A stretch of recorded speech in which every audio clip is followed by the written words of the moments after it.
మహిళలకి రక్షణ అనేది లేదు. నేను మొన్న రీసెంట్గా 1 వీక్ బ్యాక్ దుబాయ్లో ఉన్నా. సరే నైట్ టైం ప్రోగ్రామ్, ఆ ప్రోగ్రామ్ నైట్ అయిపోయిన తర్వాత సరదాగా నడిచి వెళ్దామని చెప్పి దుబాయ్ అంతా రాత్రి ఒక 12 గంటల తర్వాత నడిచి వెళ్తే అమ్మాయిలు హౌస్ వైఫ్ వీళ్ళందరూ షాపింగ్ చేస్తున్నారు, తిరుగుతున్నారు, పోతున్నారు, ఒంటరిగా వెళ్తున్నారు, గ్రూప్లో కూడా కాదు.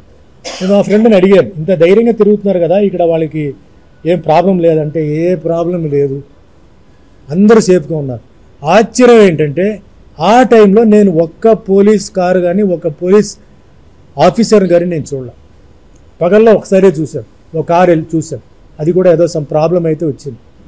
సో ఇలాంటి అంటే విదేశాలు ఎక్కడ వెళ్ళినా మహిళలకు రక్షణ ఉంది. ఇది ఎప్పుడు వస్తుంది తెలియదు, రోజుకి ఇలాంటివి జరుగుతున్నాయి. ఇది మన ఇంటి ఫ్యామిలీ మ్యాటర్ కాదు కదా, పక్క ఇంటిది కదా, ఎదురింటిది కదా అని చెప్పి మనం చాలా కూల్గా తీసుకుంటున్నాం.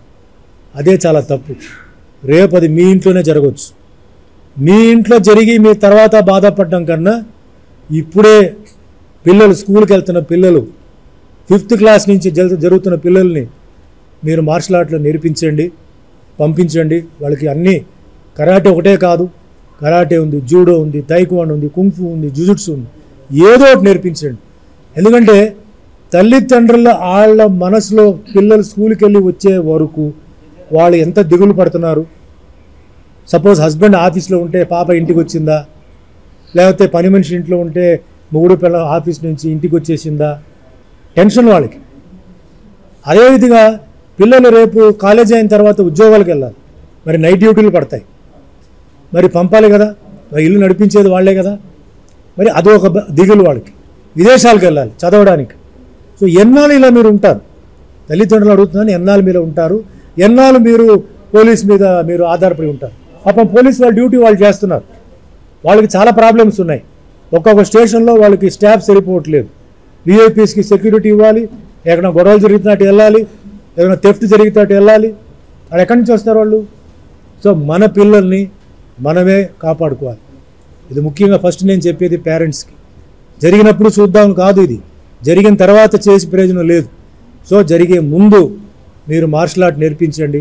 పిల్లల భవిష్యత్తుని, పిల్లల గౌరవాన్ని, పిల్లల మర్యాదని, పరువుని మీరు కాపాడండి. రేపు మీ వల్ల ఆ పరువు కానీ వాళ్ళ గౌరవం పోయిందని బట్టి ఆ బ్లేమ్ తీసుకోవద్దు, మీరు నేర్పించండి అని చెప్పి, అలాగే స్కూల్స్ కాలేజెస్లో అన్నిట్లో మన ప్రియతమైన ముఖ్యమంత్రి గారు శ్రీ రేవంత్ రెడ్డి గారిని, అలాగే అక్కడ వైఎస్ జగన్మోహన్ రెడ్డి గారిని నేను రిక్వెస్ట్ చేశాను, దయచేసి స్కూల్లో వారానికి 3 క్లాసులు అరగంట చాలు, బలవంతంగా దానికి అటెండెన్స్ పెట్టి నేర్పించండి. ఇప్పుడు వాళ్ళకి ఇబ్బంది అయినా ఉండొచ్చు, కానీ రేపు ఒక ప్రాబ్లం వచ్చినప్పుడు వాళ్ళు సొంతంగా వాళ్ళు డిఫెండ్ చేసినప్పుడు ఇది చేసిన మంచి పని అని చెప్పి డెఫినెట్గా వాళ్ళు హ్యాపీగా ఫీల్ అవుతారు. కాబట్టి నేను రిక్వెస్ట్ చేసి మహిళా దినోత్సవం చాలామంది మహిళలకి అవార్డు ఇస్తూ, ముఖ్యంగా స్కూల్ పిల్లలు ఒక 2000 మంది స్కూల్ పిల్లలు వచ్చారు. పిల్లలు పాపం చిన్న పిల్లలకి కొందరు వచ్చేసి చేయి పెట్టేటప్పుడు అది మంచి ఉద్దేశంతో చేయి పెడుతున్నారా, చెడు ఉద్దేశం పెడుతున్నారా అనేది ఎవరికి తెలియదు, అమాయకులు పాపం. అలా పాపం చాలామంది పర్వర్షన్ ఉన్న వాళ్ళు, శాడీస్ చాలామంది చేస్తున్నారు. ఈ తల్లిదండ్రులు తెలుసా? తెలీదు. తల్లిదండ్రులు ఇంటి వరకే ప్రొటెక్షన్ ఇస్తున్నారు, అక్కడ వెళ్ళిన తర్వాత ఏం జరుగుతుందో తెలియదు. ఒకవేళ అక్కడ జరిగినా కూడా పిల్లలు వచ్చి ఇంటికి వచ్చి వాళ్ళు చెప్పలేరు, భయం, సిగ్గు. కాబట్టి పిల్లలకి దయచేసి నేర్పించని చెప్పేసి ఈరోజు జరిగి చాలా బ్రహ్మాండంగా జరిగింది. Hi, this is Vaishali Raj. Please do subscribe to IG Telugu. Hi, this is Priya Warrier. Please subscribe to IG Telugu. Hi, this is Ravindra Vijay. Please subscribe to IG Telugu. Hi everyone, this is Srimukhi. Please do subscribe to IG Telugu. Hi, this is Sarayu. Please subscribe to IG Telugu.